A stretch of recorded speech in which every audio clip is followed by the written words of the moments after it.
ಅಯ್ಯೋ ತಡಿ, ಇವಾಗ ನಾನು ಯಾರು ತಾವು ಕೇಳೋಣ ತಡಿ. ನನಗೇನಾರು ಹೆಚ್ಚು ಕಡಿಮೆ ಆದರೆ ನಿಮ್ಮ ತಾವು ಬಂದು ಕೇಳ್ತಾ ಇದ್ದೆ, ನೀವು ನನಗೆ ಸಹಾಯ ಮಾಡ್ತಾ ಇದ್ರಿ. ಈಗ ನಿಮಗೆ ಹಿಂಗೆ ಆಗ್ಬಿಟ್ಟೈತೆ ಅಂದರೆ ನಾನು ಯಾರು ತಾವು ಕೇಳಬೇಕು ತಡಿ. ಛತ್ರಿ, ಇಂಥ ವಿಷಯನೆಲ್ಲ ಜೋರಾಗಿ ಮಾತಾಡಬಾರ್ದು ಕಣೋ. ಮೆತ್ತಿಗೆ ಹೇಳು, ನಮ್ಮ ನೋವೇತ ನಾವೇ ನುಂಗ್ಕೋಬೇಕಪ್ಪ. ಒಳಗಡೆ ಅದು ಬಿಟ್ಕೋಬೇಕು, ಹೊರಗೆ ತರಬಾರ್ದು ಕಣೋ. ಅಯ್ಯೋ ಸೋಂಕಿರಿ ತಡಿ, ಎಲ್ಲರಿಗೂ ಒಳ್ಳೇದಾಗ್ಲಿ ಅಂತ ಬಯಸ್ತಾ ಇರೋರು ನೀವು. ಆದರೆ ನಿಮಗೆ ಯಾರು ಒಳ್ಳೇದು ಬಯಸ್ತಾರೆ ತಡಿ? ಭಗವಂತ ಅಂತ ಒಬ್ಬ ಇದ್ದಾನಲ್ವೇನೋ, ಆ ಭಗವಂತ ನೋಡ್ಕೋತಾನೆ. ದೇವರು ಎಲ್ಲರಿಗೂ ಎಲ್ಲದನ್ನು ಕೇಳುವಾಗಲೆಲ್ಲ ಕೊಡ್ತಾನೆ. ಹಂಗೇನೆ ನೀವು ಮಾರಿಗುಡಿನಲ್ಲಿ ಯಾರು ಬಂದು ಏನೇ ಕೇಳಿದ್ರು ಇಲ್ಲ ಅಂತ ಕೊಡ್ತೀರ. ಆದರೆ ಇವತ್ತು ನಿಮ್ಗಿಂತ ಕಟ್ಕ ಬಂದೈತೆ ಅಂದರೆ ಈ ಅನ್ಯಾಯನ ನಾವು ಯಾರು ತಾವು ಕೇಳ್ಬೇಕು ತಡಿ. ಮನೆಗೊಂದು ಮಗ ಬಂದರೆ ನಿಮ್ಮ ಕಟ್ಕ ಎಲ್ಲ ಪರಿಹಾರ ಆಯ್ತದೆ ಅಂತ ಜೋಯಿಸ್ರು ಹೇಳಿದ್ರು. ಆದರೆ ಶಿವಣ್ಣನ ತಂಗಿಗೆ ಮಕ್ಕಳೇ ಆಗಕ್ಕಿಲ್ಲ ಅಂತ ಡಾಕ್ಟ್ರು ಹೇಳಿದ್ರು. ಶಿವಣ್ಣನ ತಂಗಿ ಸೊಸೆ ಆಗದೆ ಬೇರೆ ಯಾರ್ದಾರ ಮನೆ ಮಗಳು ಸೊಸೆ ಆಗ್ತಂದಿದ್ರೆ ನಿಮ್ಗೆ ಈ ಅನ್ಯಾಯ ಆಯ್ತಾ ಇರಲಿಲ್ಲ. ಆದ್ರೆ ಈಗ ಯಾರು ತಾವು ಕೇಳ್ಬೇಕು ತಡಿ? ಈ ಅನ್ಯಾಯ ಯಾರು ತಾವು ಕೇಳ್ಬೇಕು? ಬಯಸಿ ಶಿವಣ್ಣನ ತಂಗಿನ ಸೊಸೆ ಮಾಡ್ಕೊಂತಂದ್ರಿ. ಈಗ ನಿಮ್ಮ ಜೀವಕ್ಕೆ ಆಪತ್ತು ಬಂದೈತೆ. ಇದನ್ನ ನಾವು ಯಾರು ತಾವು ಕೇಳೋಣ? ಯಾರು ನಿಮಗೆ ಸಹಾಯ ಮಾಡ್ತಾರೆ ತಡಿ?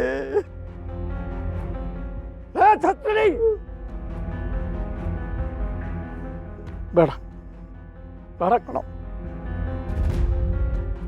ಇನ್ನೊಂದು ಮಾತು ಆಡಬೇಡ. ಈ ಮಾತುಗಳನ್ನೆಲ್ಲ ಶಿವು ಕೇಳಿಸ್ಕೊಂಡ್ರೆ ಎಷ್ಟು ನೊಂದ್ಕೊಳ್ಳಲ್ಲ ಪಾಪ.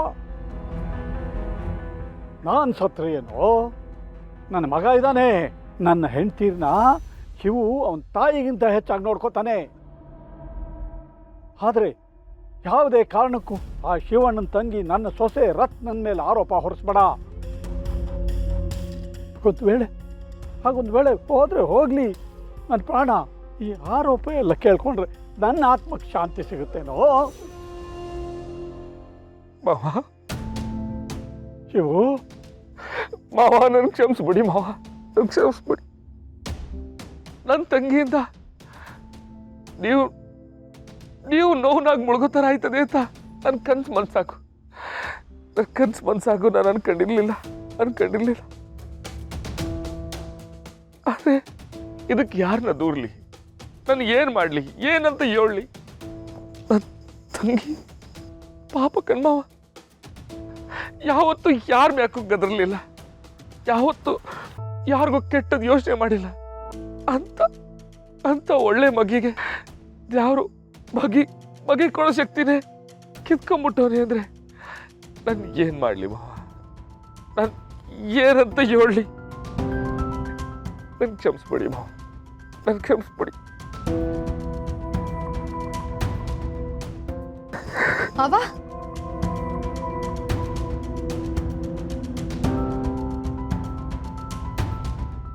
ಮಾವ, ನೀನು ಯಾರ ಹತ್ರ ಯಾವ ವಿಷಯ ಕ್ಷಮೆ ಕೇಳ್ತಿದ್ದೆ ಅಂತ ನಿನಗೆ ಗೊತ್ತಿದ್ಯಾ? ನೀನು ಮುಕ್ತ ಮಾವ, ನಿನಗೇನು ಗೊತ್ತಾಗಲ್ಲ. ಒಂದು ಹೆಣ್ಣಿಗೆ ಮಗು ಆಗಲ್ಲ ಅಂದರೆ ಅವಳಿಗೆ ಯಾವ ಅರ್ಹತೆನೂ ಇಲ್ಲ ಅಂತ ಅನ್ಕೊಂಡ್ಬಿಟ್ಟಿದೆ ಸಮಾಜ. ನೀನು ಹಂಗೆ ಅನ್ಕೊಬಾರ್ದು ಮಾವ. ನಿಂದೇನು ತಪ್ಪಿಲ್ಲ ಮಾವ, ನಿನ್ನ ತಪ್ಪಿಲ್ಲ. ನಿನಗಿಂತ ಅನುಭವ ಇರೋ ಅಂತ ದೊಡ್ಡ ಮನುಷ್ಯರು ಹೇಳೋ ಮಾತೇನೆ ನಿಜ ಅಂತ ನಂಬ್ತೆ. ನಿನ್ನ ತಪ್ಪಲ್ಲ ಇದು. ಪಾರ್ವತಿ, ಈಗ ಯಾರು ಏನು ಅಂದರು ಅಂತ ಈ ರೀತಿ ಕೋಪ ಮಾಡ್ಕೋತಿದ್ಯಮ್ಮ? ಹೋಗಿ ಎಲ್ಲರೂ ಊಟ ಮಾಡಿ ಈ ವಿಷಯನ ಇಲ್ಲೇ ಬಿಟ್ಬಿಡಿ. ಈ ಪಾರು ಬಿಡೋಳಲ್ಲಪ್ಪ, ಅದು ನಿಮಗೂ ಗೊತ್ತು. ಛತ್ರಿ ಅಣ್ಣ ಏನೋ ಹೇಳ್ತಿದ್ರಲ್ಲ, ಏನು ಹೇಳಿ? ಮೋಸ ಆಗತ್ತೆ ಅಂತಲ್ಲ? ನೀವು ಮೋಸ ಹೋಗೋದಕ್ಕೆ ನಮ್ಮ ರತ್ನ ನಿಮ್ಗೆ ಏನು ಅನ್ಯಾಯ ಮಾಡಿದ್ಲು? ಹೆಣ್ಣಿನ ಅಳಿಯೋ ತಟ್ಟಿ ಅಂದರೆ ಅವಳು ಗರ್ಭನ ಅಲ್ಲ. ಒಂದು ರಿಪೋರ್ಟಿಂದ ಇವತ್ತು ಮನೆ ಸೂತ್ಕದಲ್ಲಿ ಕೂತಿದೆ ಅಂತಂದರೆ ಅದಕ್ಕೆ ರಿಪೋರ್ಟ್ ಅಲ್ಲ ಕಾರಣ, ನಿಮ್ಗಳ ತಲೆ. ಮಕ್ಕಳಾಗಲ್ಲ ಅಂದ ತಕ್ಷಣ ಒಂದು ಹೆಣ್ಣನ್ನು ನೋಡೋ ದೃಷ್ಟಿನೇ ಬದಲಾಗತ್ತೆ ಅಂತಂದರೆ ಒಂದು ಹೆಣ್ಣಿಂದ ನೀವೇನು ಅಪೇಕ್ಷೆ ಪಡ್ತಿದ್ದೀರಾ ಅಂತ ನಿಮ್ಗಳ ಮಾತಲ್ಲೇ ಗೊತ್ತಾಗತ್ತೆ. ಹೆಣ್ಣು ಹುಟ್ಟಿರೋದೇ ಮಕ್ಕಳನ್ನ ಹೆರೋದಕ್ಕೆ ಅಂತ ಅಂದ್ಕೊಂಡಿರೋ ಈ ಸಮಾಜದ ನೀಚತನ ಇದೆಯಲ್ಲ, ಅದು ಇವತ್ತೇ ಬಿಡಬೇಕು. ರಿಪೋರ್ಟಲ್ಲಿ ಬಂದಿರೋದೇನೋ ರತ್ನಂಗೆ ಮಕ್ಕಳಾಗಲ್ಲ ಅಂತಷ್ಟೇ ಅಲ್ವಾ, ಅವಳಿಗೆ ಬದುಕಕ್ಕೆ ಹಕ್ಕಿಲ್ಲ ಅಂತೇನೂ ಬಂದಿಲ್ಲ ಅಲ್ವಾ. ಮಕ್ಕಳಾಗಲಿಲ್ಲ ಅಂದ್ರೇನು, ಅವಳು ಹೆಣ್ಣಲ್ವಾ, ಅವಳ ಪ್ರೀತಿ, ನಗು, ಮನೆ ಮೇಲೆ ತೋರಿಸಿರೋ ಕಾಳಜಿ, ಅವಳ ಸಂಸ್ಕಾರ ಇದೆಲ್ಲ ಯಾವುದಕ್ಕೂ ಬೆಲೆನೇ ಇಲ್ವಾ.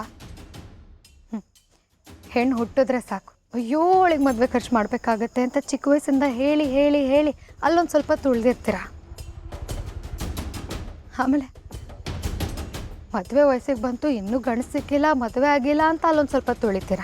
ಹಂಗೋ ಹಿಂಗೋ ಮದುವೆ ಆಗೋಯ್ತು, ಆಮೇಲೆ ಮಕ್ಕಳು ಯಾವಾಗ, ಏನು ವಿಶೇಷ, ಬರೀ ಇದೆ. ಅಲ್ಲ ನಿಮ್ಗಳ ತಲೆನಲ್ಲಿ ಏನು ಇಟ್ಕೊಂಡು ಈ ಥರ ಪ್ರಶ್ನೆ ಎಲ್ಲ ಕೇಳ್ತೀರ ಅಂತ ನನಗೆ ಅರ್ಥನೇ ಆಗಲ್ಲ. ಆಯಿತು, ಇವಾಗ ರತ್ನಂಗೆ ಮಕ್ಕಳಾಗಲ್ಲ ಅಂತಂದರೆ ನೀವೇನು ಮಾಡ್ತೀರಾ? ಏನು ಜಾತಕ ಅಂತೆ, ಪ್ರಾಣ ಕಂಟಕ ಅಂತೆ. ಯಾರು ಸತ್ರು ಪರವಾಗಿಲ್ಲ, ನನ್ನ ನಾದ್ನಿ ಬಗ್ಗೆ ಇನ್ನೊಂದು ಮಾತು ಬಂತು, ಅವ್ರ ಪ್ರಾಣ ಕಂಟಕ ಆಗೋದಕ್ಕೆ ನಾನೇ ಕಾರಣ ಆಗ್ಬಿಡ್ಬೇಕಾಗತ್ತೆ.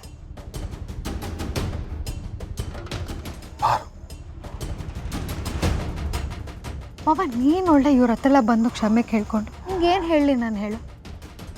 ನೋಡು ಮಾವ, ನಿನ್ನ ಮುಗ್ಧತೆನ ಇನ್ನೊಬ್ರು ಬಳಸ್ಕೊಳ್ಳೋದಕ್ಕೆ ಬಿಡಬೇಡ. ನಿಂಗೊಂದು ಮಾತು ಹೇಳ್ತೀನಿ, ನಿಮ್ಮೆಲ್ಲರೂ ಯೋಚನೆ ರತ್ನಂಗೆ ಮಕ್ಕಳಾಗಲ್ಲ ಅಂತಲ್ವಾ, ಆ ಯೋಚನೆನ ಈ ಕ್ಷಣನೇ ಕಿತ್ತು ಬಿಸಾಕಿ.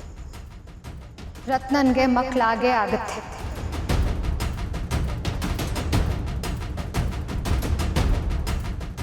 ಏನು ಹೇಳ್ತಿದ್ಯಾ ಪಾರು?